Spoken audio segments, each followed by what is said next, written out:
Are you looking for the best Wi-Fi extenders? In this video we will look at some of the 7 best Wi-Fi extenders on the market. Before we get started with our video, we have included links in the description. So make sure you check those out to see which one is in your budget range. Number 1.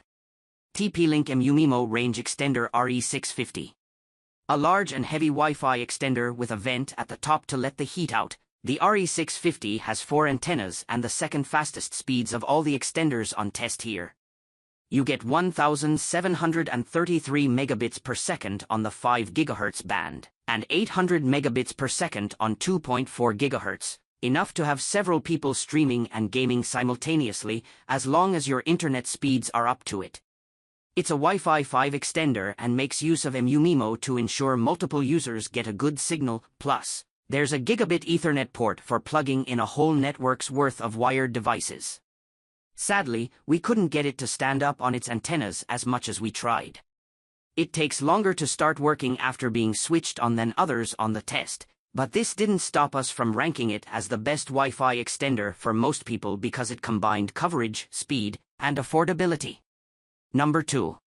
Asus RPAC 51 Dualband. To our delight, it's possible to stand the Asus Wi-Fi AC repeater upside down on its antennas as if it were a diminutive scout walker.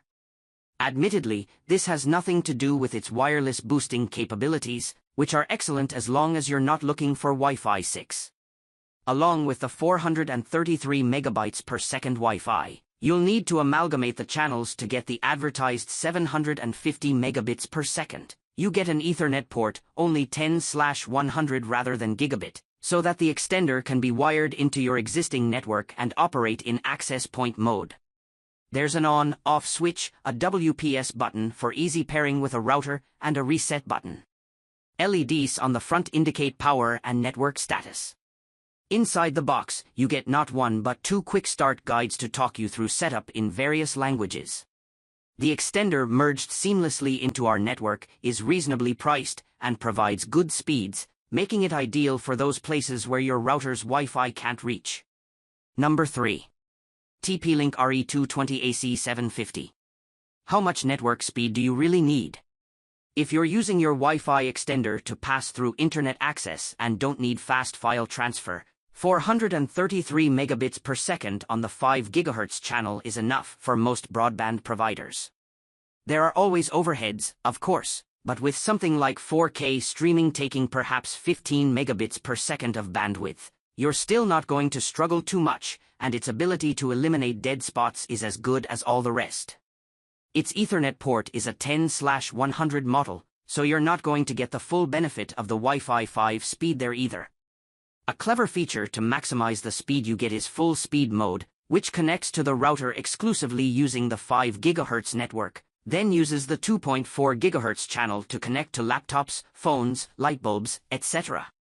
With no external antennas, the range is limited, and therefore positioning is vital. There's no power pass-through so that you will lose a plug socket, but it's not using power line, so anywhere on an extension strip will do. Indicator lights on the front of the extender tell you if you're getting a good wireless connection, so it's simple enough to try a few sockets and see which is best. Number 4. Netgear AC750 Wi-Fi Range Extender. This 750 megabits per second Wi-Fi 5 extender will not stand upside down on its antennas due to them having rounded ends, but otherwise is a close cousin of the Asus model.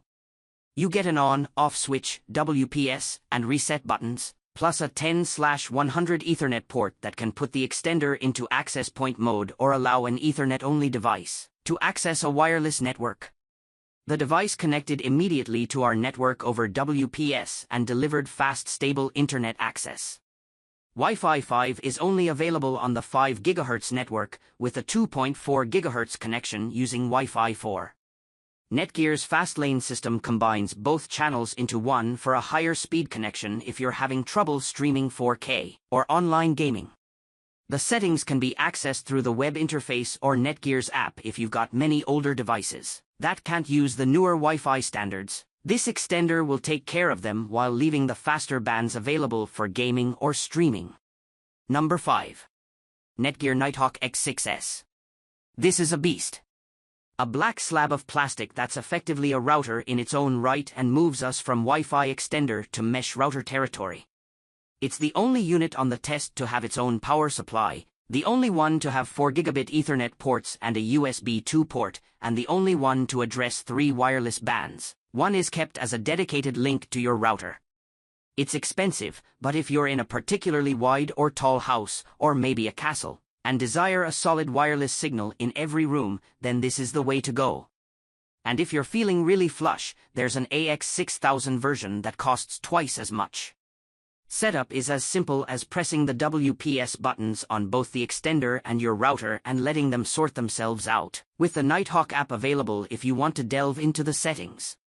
The quad-core processor keeps things speeding along nicely, and the rarely seen 802.11k protocol is supported to handle traffic management.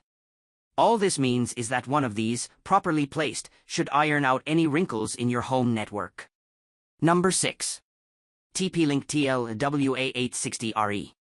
Not the smallest extender on the test, but the slowest. This unit from TP-Link makes up for being only Wi-Fi 4 and 2.4 GHz with some additional features. For a start, it's the only one here with a power socket pass-through, which means you won't have to sacrifice a socket to use it.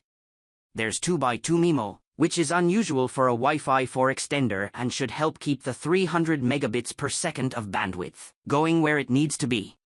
There are 2 antennas, too narrow to allow balancing upside down, and a 10/100 Mbps Ethernet port. Setup through WPS is a breeze, and if you need to delve into settings, you can either use the TP-Link Tether app on your phone or do it through a web browser. It's hard to recommend this, despite it being cheap, as Wi-Fi 4 is outdated, and Wi-Fi 5 and 6 extenders will be backward compatible during the time it takes you to upgrade to one of the best gaming routers. It is affordable at least, and the pass-through means you don't lose a socket.